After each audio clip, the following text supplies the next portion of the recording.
Stay tuned at the end of this episode for a very special performance by the one and only Charlotte Martin.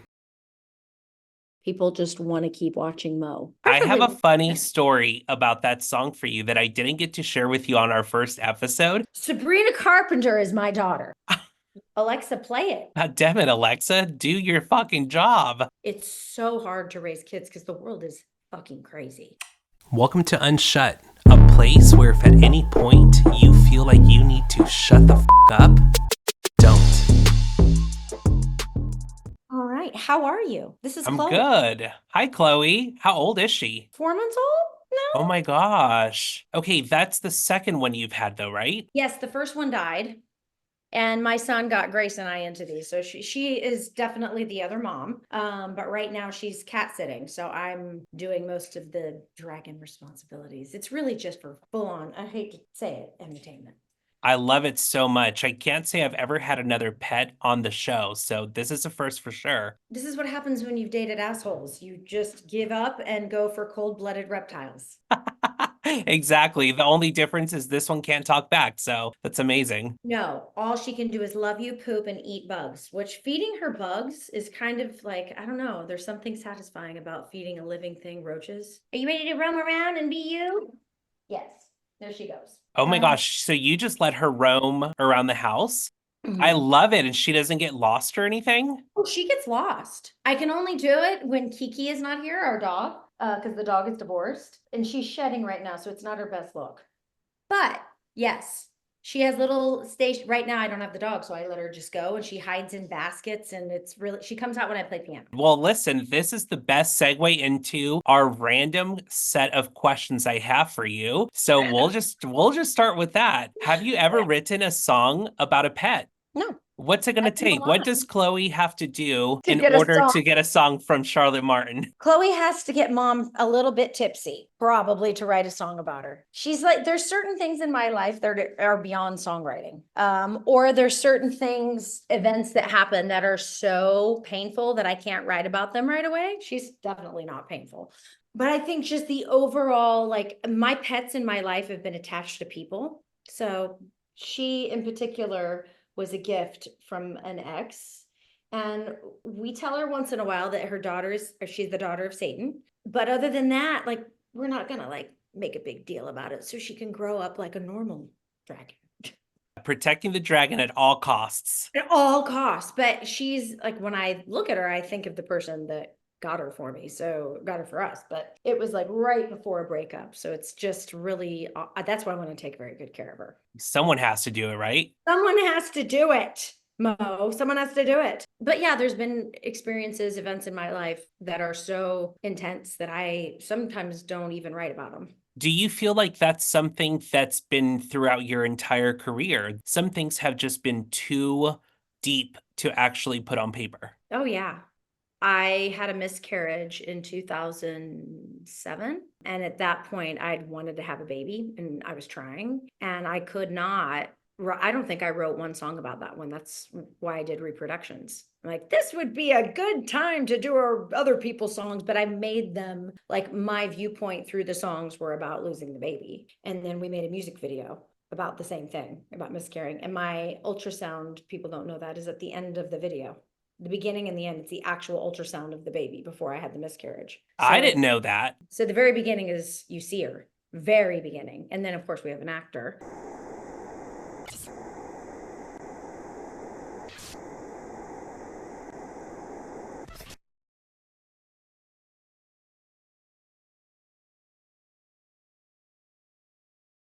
I seem to recognize your face,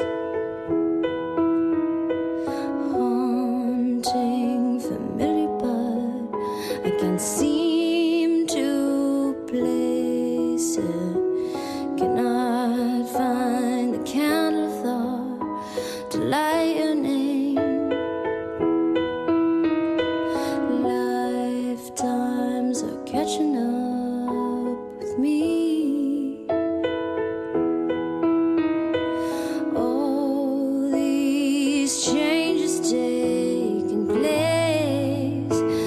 I wish I'd seen the place, but now nothing's ever taken me. Hearts and thoughts, they fade, fade away.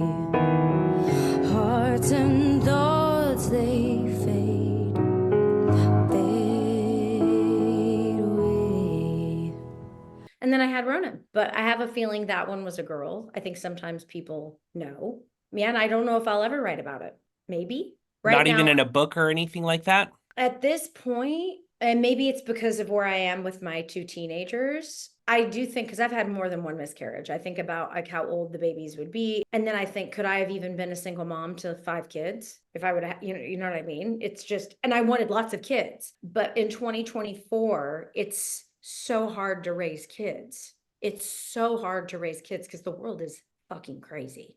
It's fucking crazy and it's scary. And even my ex-husband, Ken, and I are trying to, we're being friends because I mean, I realize this, but he's realizing this is such a difficult, I don't know a lot of people that even live alone in LA.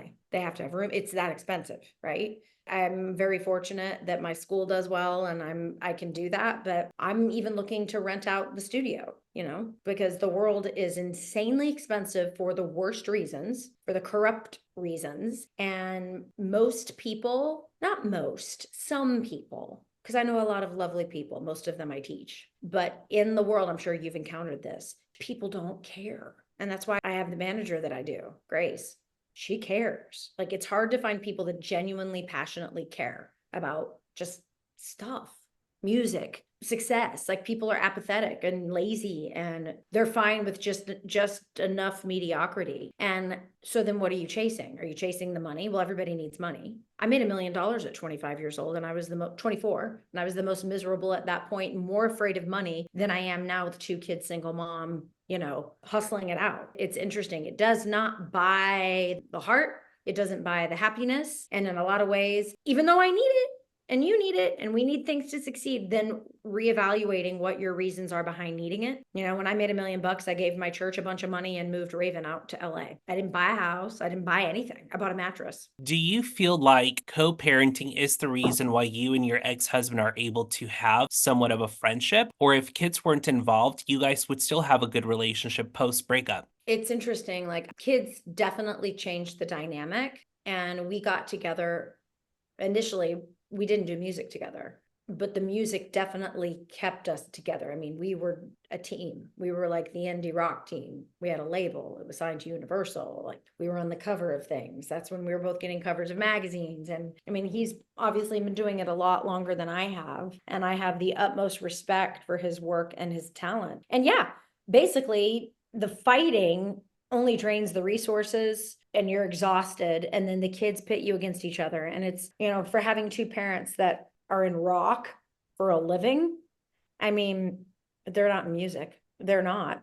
They're now at the age, like Ronan's 16, he has his driver's permit. He can really tell the difference between a good mix and a bad mix. And he said his dad was playing him the Paramore mixes. Because we hear it on the radio all the time. We hear Paramore and like, oh, that's Dad. Or we hear Jimmy Eat World. That's Dad. Or we hear Stone Temple Pilots. Well, that's Dad. You know what I mean? Or Beck. And he'll just come up randomly. And they can really tell a difference because they've grown up with it, but they're not obsessed with it in any way. But it's hilarious that my daughter and Ronan, they're such good singers. They really are. And Ronan can play anything on the piano if he sits there long enough. He doesn't know what he's playing, but he can do it, which I find interesting. And I don't know in 2024, the people that I'm developing on the production side in my school studio, they're going to have to do a lot of things to make money. I'm real honest with them. Unless they have a hit, then they have to figure out how to keep the hit. That's what people don't understand. So unless you're really, really in love with music and you're in love with doing it and you're in love with making it and you're in love with the shows and you're in love with the whole thing, you'll get burnout real fast because you have to hustle. You have to hustle and you have to love it. Ken said something in an interview that I did. He was on it. My other manager, Lisa Lombardo, was on it. And it was at Eastern. I played my alma mater. And he said, if you can't get just the simple joy out of sitting there with your instrument or picking up your guitar and just doing it for yourself, you are in the wrong job. That's what I mean. I can sit down after doing 14 hours of music and still do it. But I also know when I shouldn't. because my ears do get tired, but that's different than being burnt out on it, right? I still get excited and that's why I love teaching too. Like I have so many things I could get excited about, not just, okay, I'm going to make a record and do all the things and go to press. And then I'm going to go do, 2 months of dates. And then now what? My now what started at 30. I'd already been doing it and doing it and do it. Now what? I've been doing it. I've played in front of thousands of people. I've released all these records. I've had the deals. I've done it. Why am I doing it? So I changed those 10 years through my 30s where I was still releasing barely, still playing kind of barely, but I was showing up. I was doing 5 to 10 shows per album. It kept the creative muscle, but I didn't know what to do with it. Like I think 2011 was the last time I actually made any money in music. Do you feel like some of your students now and the people that you're working on, either vocal lessons or even the production side of things, do you think that's one of the reasons that they do find it appealing to work with you, aside from you being this iconic, musical genius, in my opinion, but because for so long you have been able to maintain all of that music in your catalog, even from the early, every time it rains, there's not a single person on this earth that has not heard that song. And yet today in 2024, people are still requesting music for you to play from that era and shortly after. Do you think that's something they find appealing? You figured out a way early on with releasing that music that would still be playing in today's 2024, Well, I tried to, at the time, the records, and I always tell people this when I'm developing them too, and I've got a handful here. You have to pick that sound, that style, it doesn't like Strumata, there's all kinds of styles on it, but overall, it's electronic, right?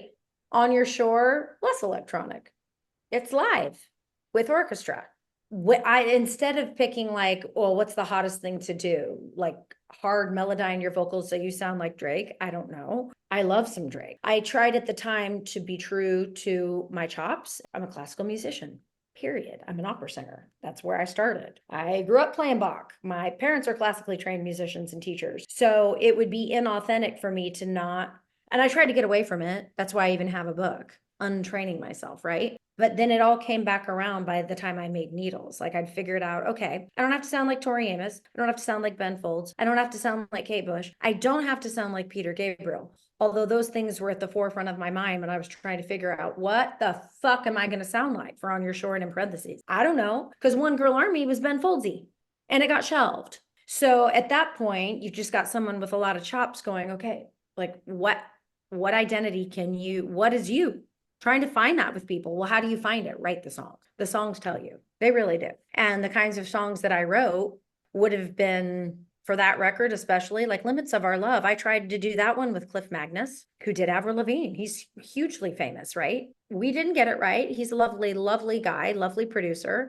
Inch was in that batch, and it was like almost EDM. Inch, my song Inch, which is Shauna Riley's covering it right now. What other songs did we do? I don't think I did Every Time. There's so many different versions of Every Time It Rains. 2 I did in the studio with Ken, where it's a completely different verse, whole different thing, different bridge. I didn't know that I needed to work with musicians to come up with stuff in the studio, but that's what I did, and then we cut it live. No one does that anymore. You don't even have to be a musician to make records. You just have to have samples and understand MIDI and math and how to copy paste, which is not what I'm selling. I'm selling training people how to do it for themselves, whether they're a mom and they just want to sing and they're embarrassed, or they have a batch of songs and they think they might want to do it professionally. Well, that is a whole thing. I really only want to do pro things with people who have no plan B. I think that's the secret to it too, because I think that something you said a little bit ago was basically talking about the discovery of what is your voice, what is the sound. And I think the fact that you have obviously put yourself so vulnerable on every song, every transition, every new experimentation has been there for everyone to listen to. I think that is one of the secret keys to longevity, because not a lot of people like to do self-discovery in just outside of music. No, they don't, because it's a very scary thing and you see this shit on Instagram. Find your voice.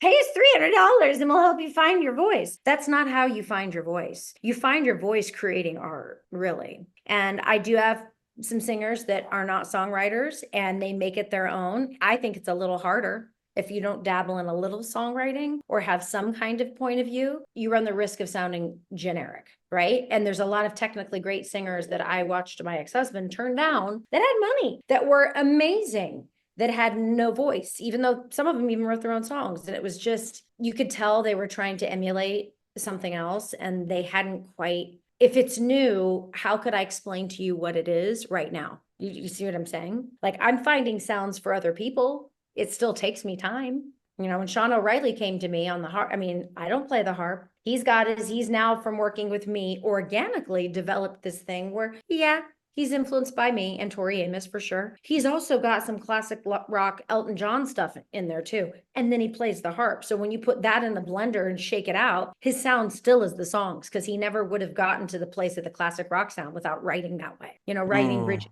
writing, you know, certain kinds of rhythmic things. Like Elton John would do a dun dun dun, lots of pickups like that on the piano, and I'm starting to hear them. And I remember telling Sean, going, you have a classic rock thing happening right now. Do you know this? And he's like, well, yeah. And it's the songwriting. That doesn't work for every song. If you're writing ethereal, you're not going to put that kind of a change, or are you? Very interesting. It is interesting. And sometimes those are the best things that I've discovered musically over the course of doing this are complete accidents. And I find that the best songs that I write are when I put parameters on myself. That's why writing under pressure for me works so well. When you have an open, like, I guess I'll just write a song, I'll just shut down. I have to, like, it's a feeling, especially if I'm writing it for myself. And when I'm writing with other people, they bring the feeling, or most people bring me scribbles, you know that, right? And I have to turn it into a song. And my hope is, by watching me, now I have a method and I teach the method, but I don't shove it down people's throats, and not everybody develops in it. They still rely on me to do, well, 90% of the people I work with, I do all of the music, all of it. All the chords, all of the track. I play all the instruments. Some of them I don't. They can bring me an intact, you know, I love it when it's both, maybe. I like taking things they hate. Give me the shit and let's see if I can resurrect it in a different kind of way. And the hope is that they will start thinking about things a little bit differently, mainly harmonically, because people are very stuck in the 1-4-5. Even that Taylor Swift song I played the other night, progression wise, that's pretty advanced for her. She had some inversions. She had a minor 2 in there, a minor 3. It was in C. But what she is able to do with a top line over basic pop chords is where her talent is. And that's why she's a billionaire, you know, because those are familiar chords to the world, but the top lines are not. They're not. Rhythmically, there's so much that they've done, her and Jack, to really separate, but it's pop. You know what I mean? Oh, totally. I can tell you, as a classical musician, and I don't know that about Taylor Swift at all. I should know. Writing Every Time It Rains was the hardest song I've ever written, because it was only 3 chords. I never play C, and it's in C major. So I don't resolve it, just to give it a little tension. I bring tension. That's what I do. If someone brings me a song that's kind of intact, generally it's boring. No offense to the people, I love them. Generally, harmonically. That's why they hire me, though. Because I can give them 5 choruses under their top line that sound completely different. Or I can just write them 5 choruses on the spot and say, pick one. I won't remember what I'm doing. While I'm doing it, it just comes out. So I've got this level of musician like Robert Rose, right? Where I'm training him to be able to shit music like I do. That's a very crass thing to say, but where his muscle memory is so versatile in his hands, like mine is, where he can come up with things on the spot without any mistakes. And then the second half of that, which people call genius, is the memory of it. So I think I've turned myself into maybe one of those, but I always had the memory from my childhood on. So, and then now the new thing I do, and I don't mean to offend people, I have to purposely try to forget from person to person, song to song, session to session, because there are so many different styles that I'm doing. I'm doing alternative rock. I'm doing cabaret. I'm writing musicals. I'm doing power ballads. I'm doing singer-songwriter shit. I'm doing all of that, right? If I remember what I'm doing while I'm in that day, I will be writing other people's shit. And I still do that once in a while. Everybody does it, because that if it's your job, you're just churning it out. But being able to train somebody, 2 things: to be able to play what they hear, is what I'm doing, write what they hear, and write a different way. I'm still after writing a different way. I'm obsessed with it. I'm obsessed with continually cranking out stuff and wondering if I'm ever going to find the end of it, like the atom. That's why I believe in God. That's so amazing. And now that you're even talking about like all of these different styles and everything that you're diving into, even now, personally, out of curiosity, do you personally like what you sound like on just an acoustic guitar? Was that ever something that sparked interest or anything like that when it came to your musical journey? So yeah, I'm gonna look something up. I'm very fortunate I got to do this project called the Digital Noise Academy with my ex. We did it with, basically, we formed a super group with some of the most talented musicians in LA. Justin Meldal Johnson, who Beck Nine Inch Nails, Paramore, M83 was one of them. And it was this guy. And the album was called Cinnamon. And we got the idea in 2005. We went to see an exhibit Ken and I did called the Royal Art Lodge. Forgot the guy's name, but Beck found him. We even have some of the original prints. I didn't take them, but I'm the divorce. But we were gonna do an FTP band where someone starts something, which that's how it started. And you email it to the next person and they add, and you email it to the next person. And then at the height of our label day, when I was on Universal, Ken and I together rented out the Bomb Shelter studio, which is owned by Stone Temple Pilots downtown LA. And some of these people flew in. I think we had the guys from Air playing on it. That guys, Creeper Lagoon, Sharky Laguana was on it. Tommy Walter from the Eels wrote on it. Fern, my drummer, Tim Dow, Year of the Rabbit. Who else was on this thing? Brad Lehner from Medicine, Jordan Zadarnowski from Blinker the Star. I mean, my voice changed. So there's this song, Cinnamon, I top-lined with Sharky from this band. And I don't even think it sounds like me. Can you hear that? Mm-mm. You can't hear that? Really? Yeah, it's not playing at all. Really? Hey, Alexa, play Cinnamon by the Digital Noise Academy. Alexa, play the Digital Noise Academy on Spotify. She's not that done today. Alexa, play it. God damn it, Alexa, do your fucking job. There it is. I don't know if you can hear it. Can you hear that? You can't hear that. What if I did this? Can you hear that? Yeah. That's me. No piano.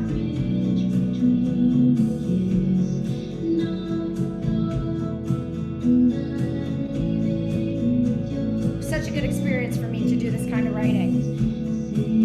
Doesn't sound like Charlotte Martin.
I didn't write on everything, but I wrote on and sang on 1, 2, 3, 4, 5, 6. I played piano 7 out of 10.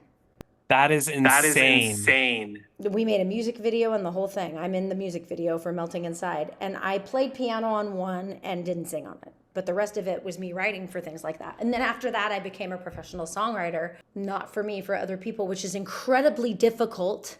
It's so much easier to be an artist because most people want to write their own songs or say they did, even though they don't. Could you switch it back to where I don't hear my playback? Oh, yeah. Is that better? Yeah. Look at me running Zoom, little Char. Getting there.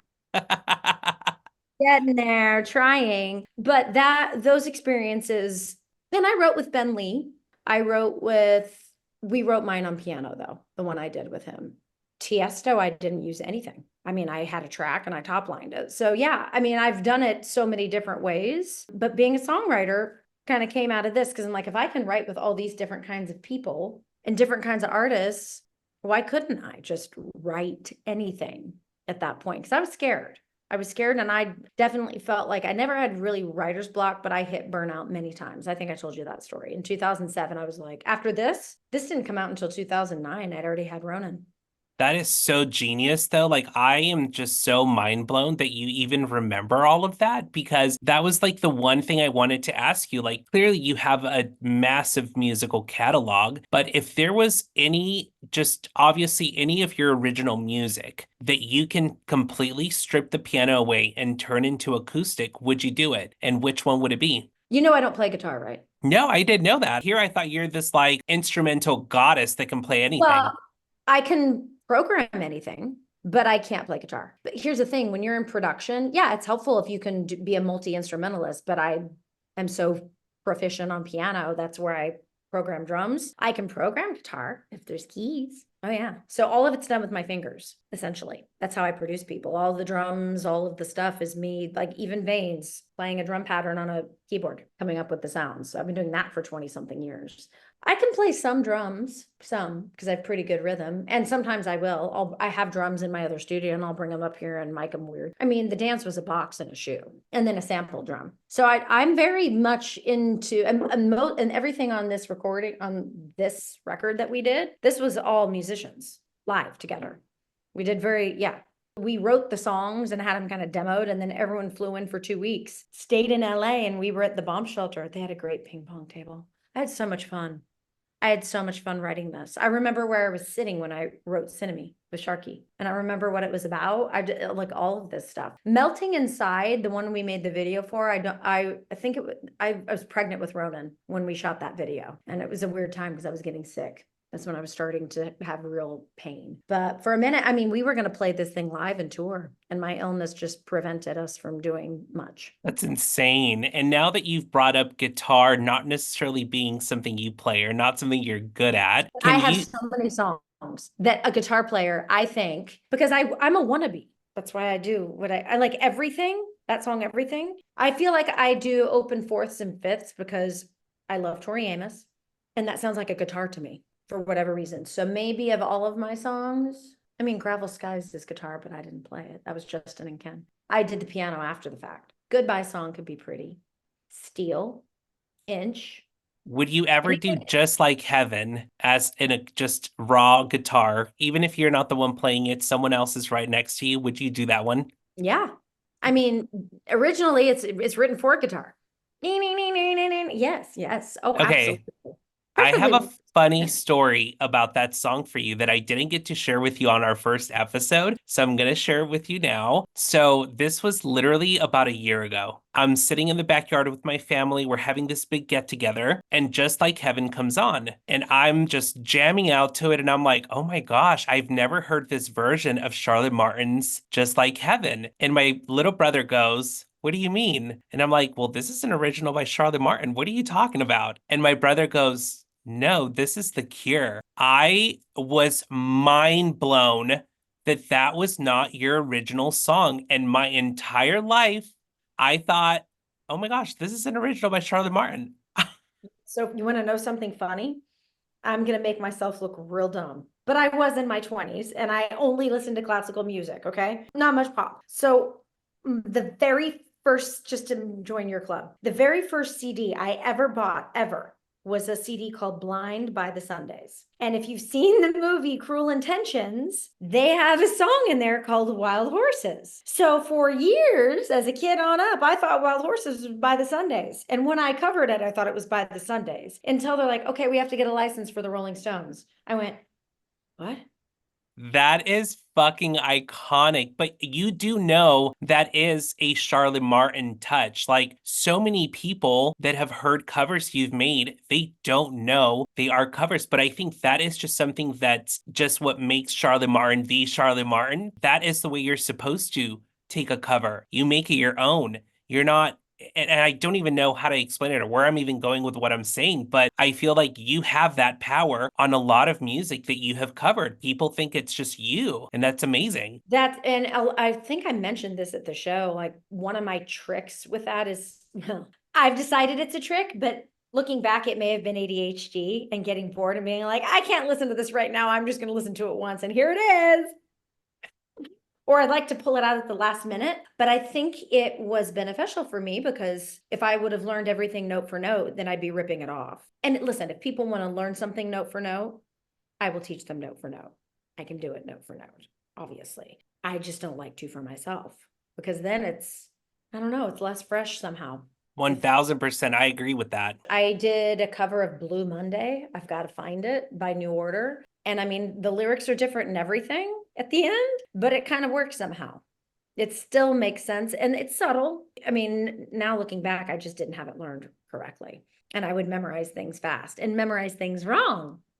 But you know what? That's where magic is made, because you take imperfection and turn it into your perfection. And I think that's one of your many gifts that you have. You just fucking rock with it. Not a lot of people can do that, in my opinion. Well, thank you. I'm gearing up to do, I haven't looked at the lyrics yet, Nicki Minaj's Red Ruby de Sleaze. I don't know if I can. When I taught at my college here, the California College of Music, I gave a few people the assignment of setting music to this song called Levitate, which is all rap by 21 Pilots. And it's not as good. Like, it almost has to be like, I've run up against that, because I do love hip hop. I have certain kinds of hip hop, certain kinds of rap. I love it. And I've tried in the past to take a hip hop song and make it, but part of what I do is the harmonic thing. And part of what I like about what they're doing is there's less harmonics, it's rhythmic. So figuring out how to bridge that, I mean, I still believe that 90% of songwriting is rhythmic. You can teach someone how to sing on pitch. You can't teach someone how to feel one. You can't. If it's not in their body, they can't do it. So then how do you teach them how to write a song? Because generally most people will just cram a bunch of words into a bar, and then they won't think about what they just wrote. They'll write a line that makes no musical sense. It makes content sense, story sense, but musically, no. And I think that's the world that we're kind of in, where people are copying, pasting ideas together to make it a song. Whereas my approach is more classical, where I'll write something. And even in the songwriting, I still have to go back to the fucking beginning and see if there's a flow, see if the transition is fucked. So, and I think I told you this on the last one, when I'm working with songwriters, especially new ones, they can bring to a song that's intact, but the real skill is being able to do the transitions. And it's like the finishing touches on it. It can literally make or break a song. How you end it, how you don't end it, how you resolve it, how you don't resolve it, how much tension to put in.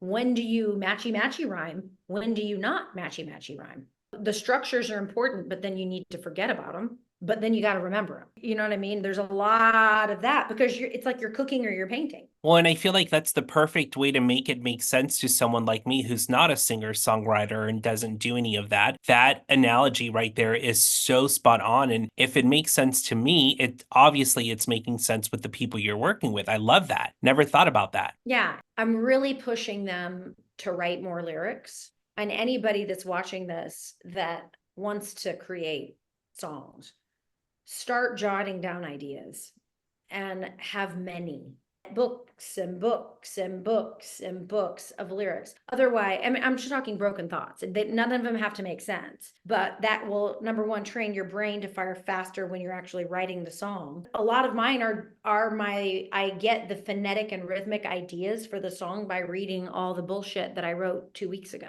Then I never run out of ideas. I can go through and be like, okay, what do I get to put together today? And if I don't have that from people, then I end up writing their lyrics for them, because they don't have it. Some people are really good about it. They'll bring me 7 pages of shit. Lindsay Drake brings me pages and pages of stuff. So it's a lot easier to write with her, because she'll bring me so much content. Other people will give me top lines that I move around, and I'm arranging and doing different things with the rhythm and the melody, or picking out things that should be repeated, or putting space in something. And that's just songwriting. Then you've got the voice training and the piano training, which is totally different. Totally different. And what I'm doing with the pro people, I'm trying to do all of it. The piano for songwriters, some theory, vocal training. The main one I'm going to be doing in 2025 is going to be stage presence, because I have a lot of accomplished musicians now that have dead eyes on stage, the dead face. Well, how do you inject charisma into people? How do you do it? Yeah, that's a tough one, but it's something you don't until you put yourself out there. You pick it up as you go, and you're almost kind of like put in this position where you have to fend for yourself and feel so naked in front of everyone, you know? You have it. It's the thing that draws people. Grace has it, and she's a manager. Bill Clinton has it. Like, he's probably one of the most charismatic men ever walked the earth. Obviously, Jesus Christ had it. People had it. They have it.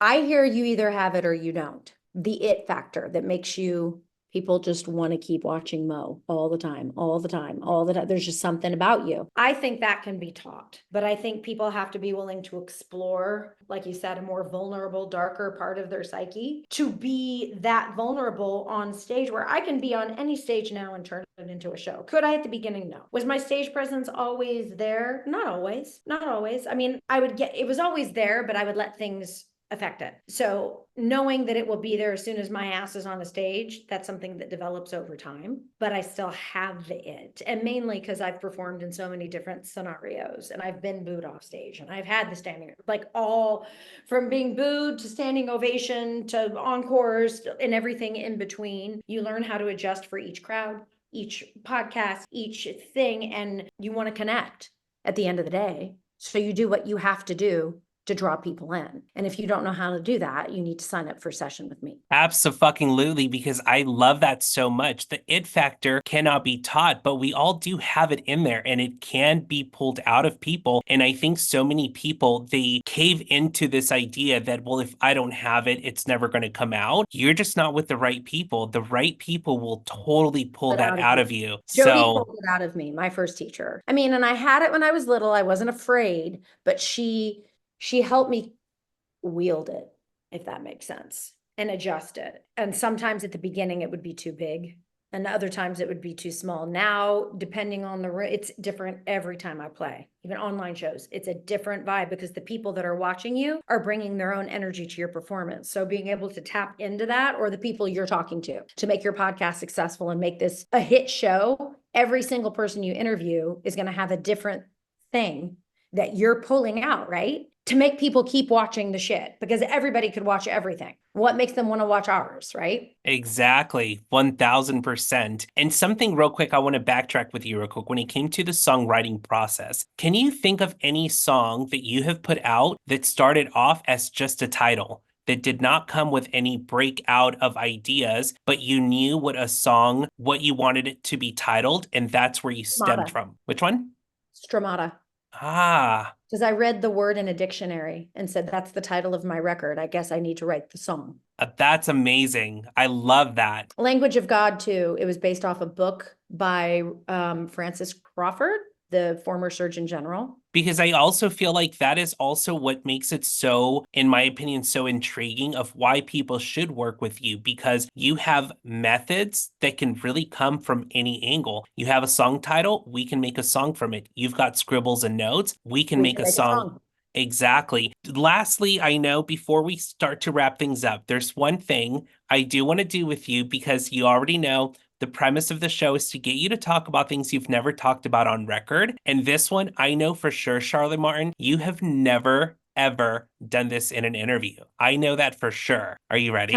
I'm going to be Stella, and in honor of your beautiful daughter, I'm going to tell you Taylor Swift is my mother. And I want you to figure out what artist or someone that you're going to clap back at Stella and say, well, so-and-so is my daughter. Are you ready? Who's my daughter?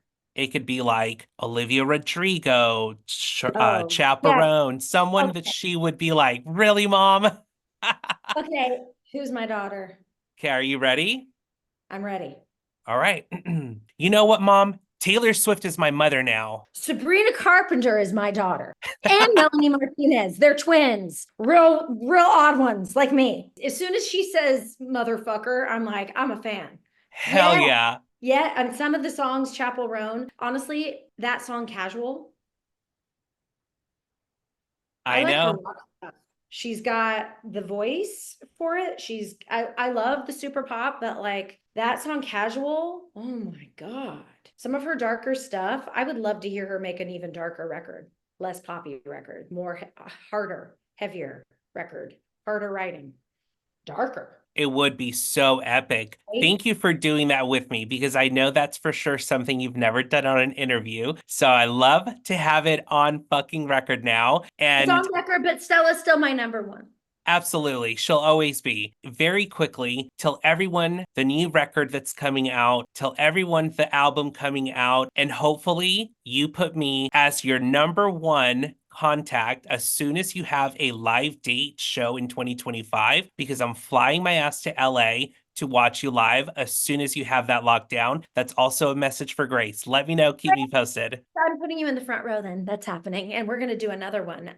So the first single, Closer I Get to You, is coming out on October 18th, followed by our video, directed by John Asher, who is adorable and talented and tall and talented and adorable. And then we have a 2-song single coming out in November. And then the album, I probably will release another single in January. And then the album, which is still called Sun and Moon, is going to be out right now. It's 17 tracks. We're looking at February. So I'm going to have her shift to shows here very soon, and you will be the first to know. Hell yeah. Charlotte, you're amazing. I love you so much. And I had so much fun. I always have fun with you. We need to do it again. We will. We'll do a part 3. We'll do a part 4 in fucking studio when I'm in LA. We'll do an in-person one. Need to do, we have to. We have to. I believe in your podcast, and I think what you're doing is awesome. And I believe in everything you're doing. I believe in you. So thank you so much. Oh my God. I have a few press people, and you're one of them, and Noah Michelson's one of them. And I champion what you're doing, and I just adore you, and we'll do it again. I can't wait. Talk soon. Bye. Bye. I know you wanted me to stay, but I can't ignore those crazy visions of me in LA. And I heard that there's a special place where boys and girls can all be queens every single day. I'm having wicked dreams of leaving Tennessee. Here's Santa Monica, I swear it's calling me. Won't make my mama proud, it's gonna cause a scene. She sees her baby girl, and now she's gonna scream, God, what have you done? You're a pink pony girl, you dance at the club, oh mama. I'm just having fun on stage in my heels. It's where I belong, down at the Pink Pony Club. I'm gonna keep on dancing at the Pink Pony Club. I'm gonna keep on dancing down in West Hollywood. I'm gonna keep on dancing at the Pink Pony Club, Pink Pony Club. I'm up and jaws are on the floor, lovers in the bathroom and a line outside the door. Black lights and a mirror disco ball. Every night's another reason why I left them all. I have my wicked dreams a year from Tennessee. Oh, Santa Monica, you've been so good for me. Won't make my mama proud, it's gonna cause a scene. She sees her baby girl, and now she's gonna scream.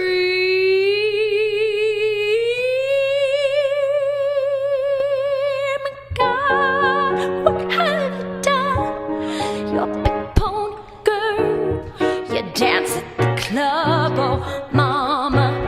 I'm just having fun on stage in my heels. It's where I belong, down at the Pink Pony Club. I'm gonna keep on dancing at the Pink Pony Club. I'm gonna keep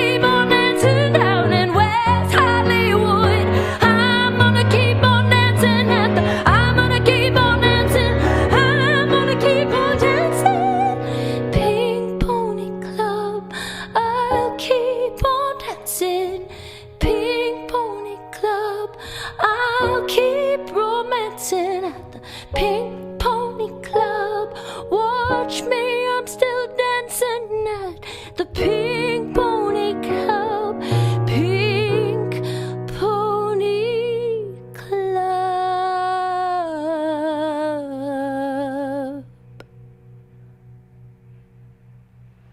Hey, if you've made it this far, don't forget to follow the socials on the screen or in the description below. And don't forget to subscribe to this channel. See you next week.